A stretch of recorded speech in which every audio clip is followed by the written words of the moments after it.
Assalamualaikum warahmatullahi wabarakatuh. Halo teman-teman, kembali lagi di channel Teman Belajar. Di video kali ini kita akan membahas soal-soal lanjutan dari subtes pemahaman bacaan dan menulis. Kita ke soal yang pertama, soal nomor 26. Kalimat topik paragraf pertama adalah kalimat topik. Nah, kalimat topik ini merupakan perwujudan dari ide pokok yang digambarkan secara umum.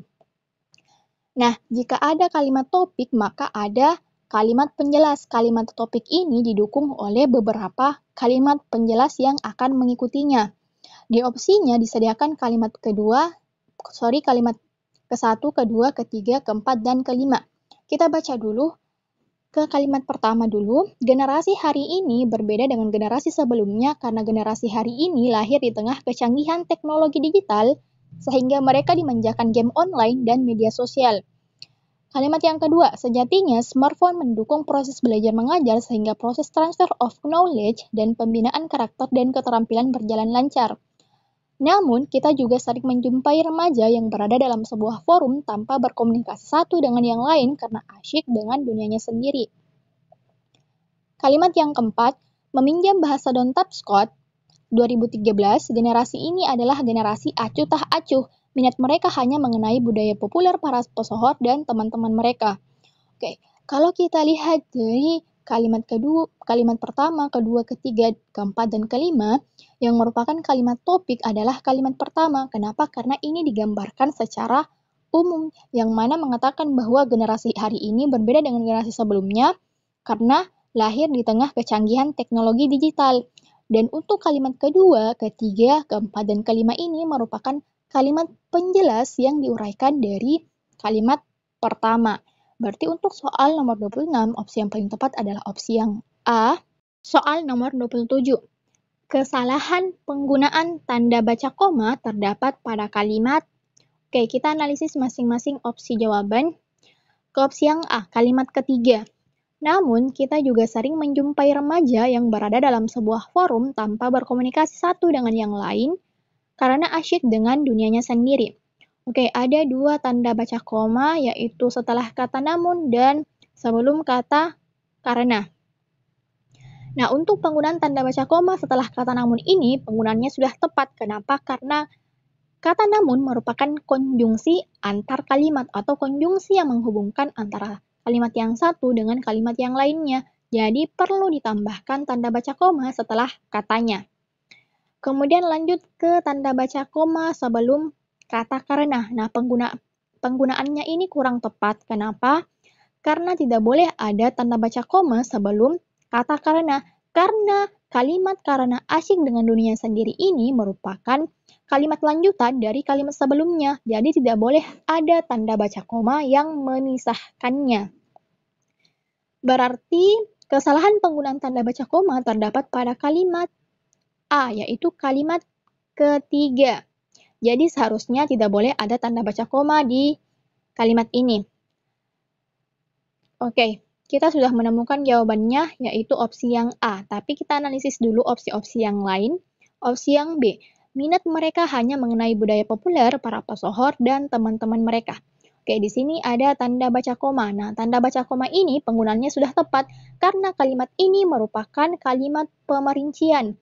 Kata budaya populer, para pesohor, dan teman-teman mereka ini merupakan pemerincian dari minat mereka. Jadi harus ditambahkan dengan tanda baca koma. Karena salah satu syarat penggunaan tanda baca koma digunakan pada kalimat pemerincian. Berarti penggunaannya sudah tepat.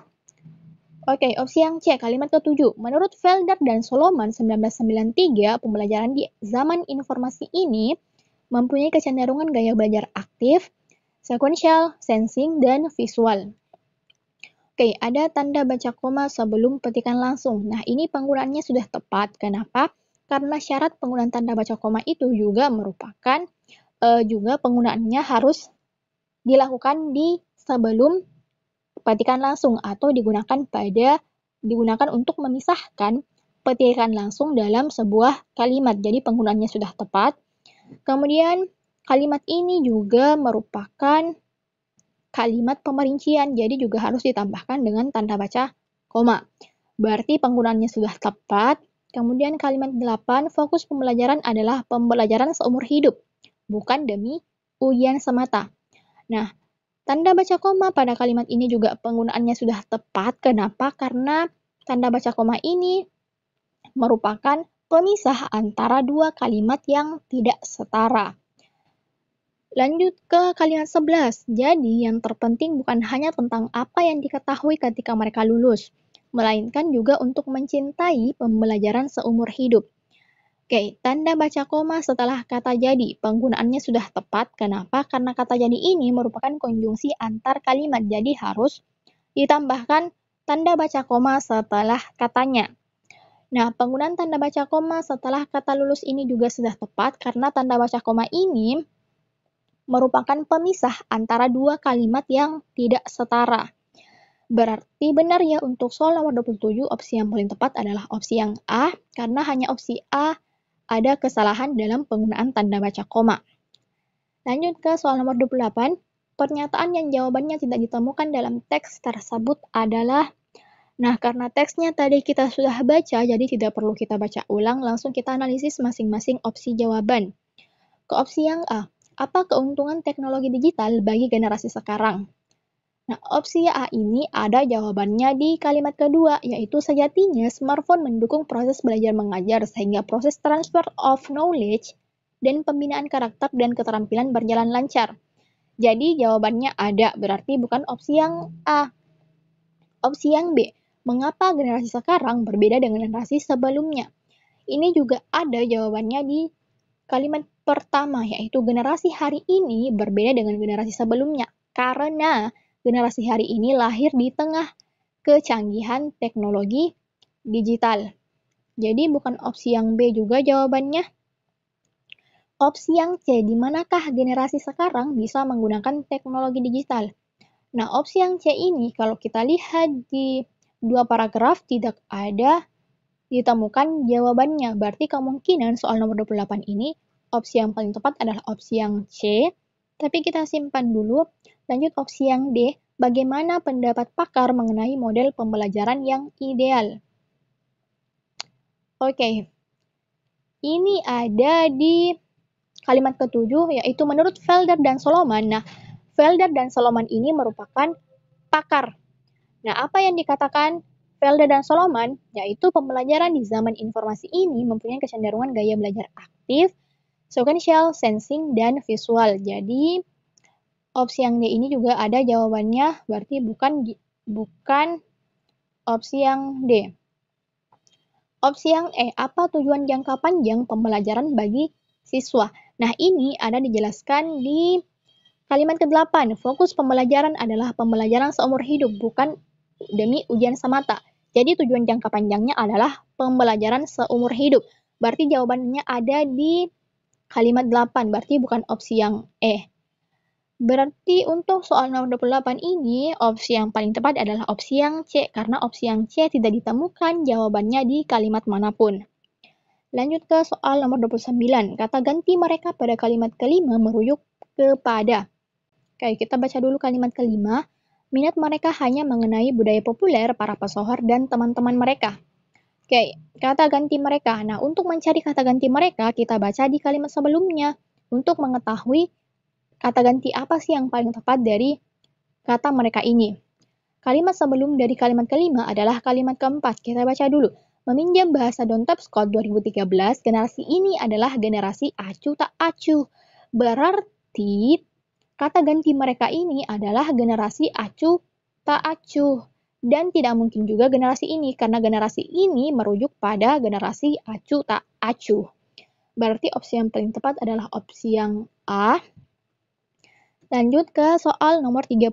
Kelemahan paragraf kedua teks tersebut adalah, oke langsung kita analisis masing-masing opsi jawabannya karena paragrafnya juga sudah kita baca.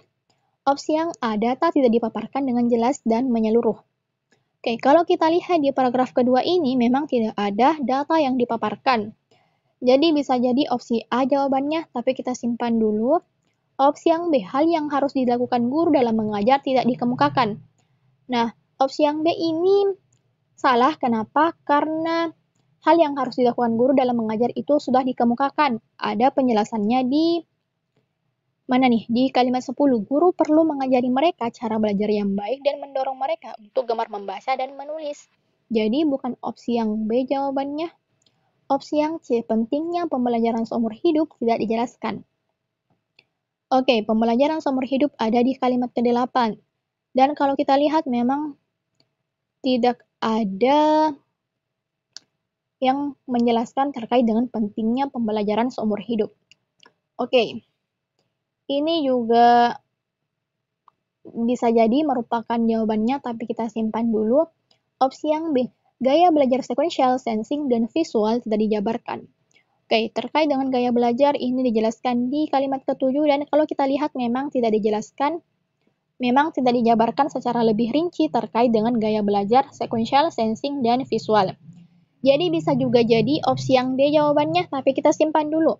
Opsi yang E, manfaat web dalam pembelajaran tidak dijelaskan. Nah, opsi yang E ini salah. Kenapa? Karena manfaatnya sudah dijelaskan di kalimat 9, yaitu guru tidak perlu khawatir jika siswa lupa tanggal. Peristiwa penting dalam sejarah, karena mereka dapat mencarinya melalui buku dan web. Jadi, salah satu manfaat webnya yang dijelaskan di kalimat 9 ini adalah guru atau siswa dapat mencarinya, dapat mencari tanggal atau peristiwa penting dalam sejarah di web. Berarti opsi yang E ini juga salah. Berarti kita ada 3 pilihan, opsi A, C, dan D. Nah, dari 3 opsi ini, yang paling merupakan kelemahan dari paragraf kedua adalah opsi yang B. Kenapa? Karena penjabaran dari gaya belajar sequential, sensing, dan visual ini sangat perlu dijabarkan untuk mengetahui apa saja sih yang dimaksud dengan gaya belajar sequential, sensing, dan visual. Berarti untuk soal nomor 30, opsi yang paling tepat adalah opsi yang D. Soal nomor 31, judul yang paling tepat untuk melengkapi tulisan di samping adalah, judul.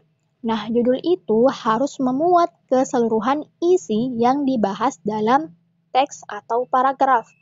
Jadi untuk mencari judul, kita bisa membaca keseluruhan isi teks terlebih dahulu, atau bisa juga kita langsung ke ide pokok dalam teks. Kenapa? Karena ide pokok itu pasti berkaitan dengan apa yang dibahas dalam teks.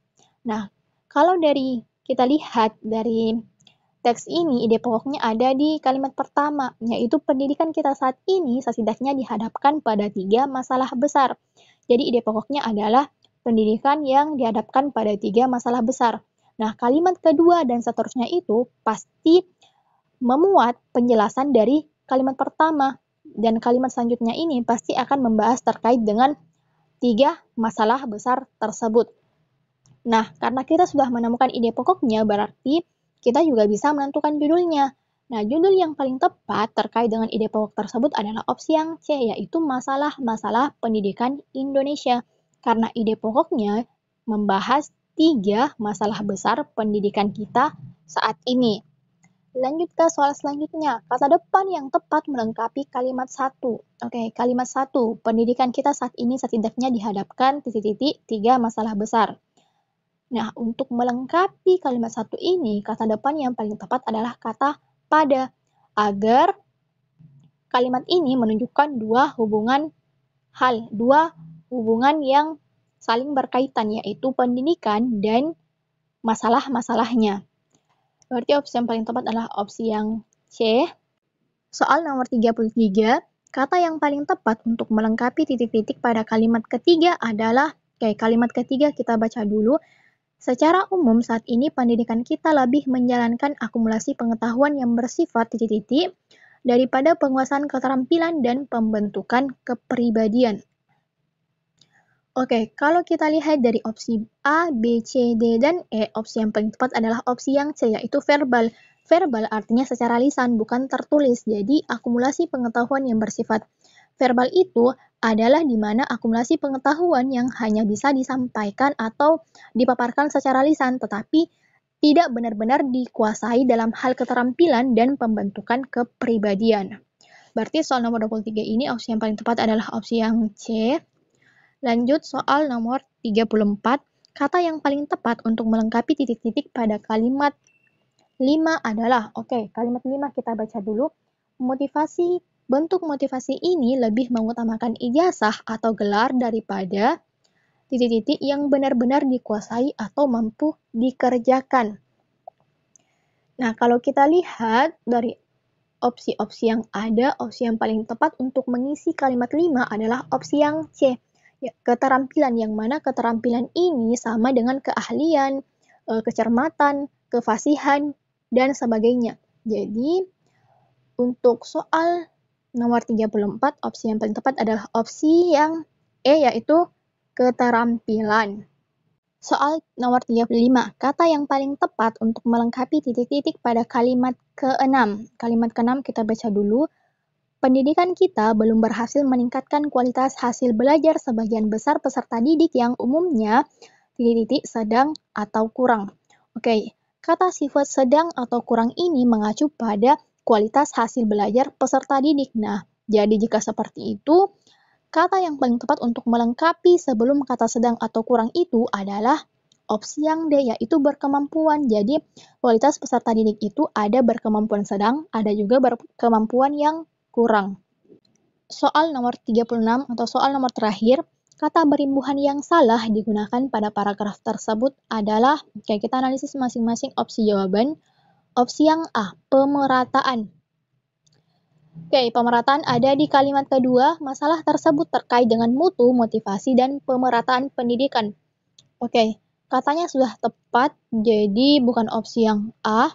Opsi yang B, kepribadian. Kepribadian itu ada di kalimat ketiga, yaitu pembentukan kepribadian. Ini juga tidak ada masalah, katanya sudah tepat. Opsi yang C, menjalankan. Nah, kata menjalankan ini ada di kalimat ketiga. Secara umum, saat ini pendidikan kita lebih menjalankan akumulasi pengetahuan yang bersifat verbal daripada penguasaan keterampilan dan pembentukan kepribadian. Kata menjalankan ini kurang tepat digunakan di kalimat ini. Seharusnya diganti menjadi kata mengedepankan atau memfokuskan. Jadi, kalimatnya ini merujuk pada fokusan kita hanya pada akumulasi pengetahuan yang bersifat verbal dibanding penguasaan keterampilan dan pembentukan kepribadian. Jadi, opsi yang C ini, opsi yang C ini adalah opsi yang paling tepat karena kata berimbuhan yang salah itu adalah kata menjalankan. Lanjut opsi yang D kita baca dulu. Meningkatkan ada di kalimat ke-6 dan kalimat ke-7. Meningkatkan kualitas, kemudian meningkatkan kemampuan peserta didik. Ini tidak ada masalah, berarti bukan opsi yang D juga jawabannya. Opsi yang E, mengutamakan. Mengutamakan ada di kalimat kelima. Bentuk motivasi ini lebih mengutamakan ijazah atau gelar. Kata mengutamakan juga sudah tepat, jadi bukan opsi yang jawabannya, bukan opsi yang E. Berarti benar ya, untuk soal nomor 36, opsi yang paling tepat adalah opsi yang C, yaitu menjalankan. Nah, untuk subtes pemahaman bacaan dan menulis cukup sampai sini dulu, dan sampai jumpa di pembahasan soal atau materi lainnya.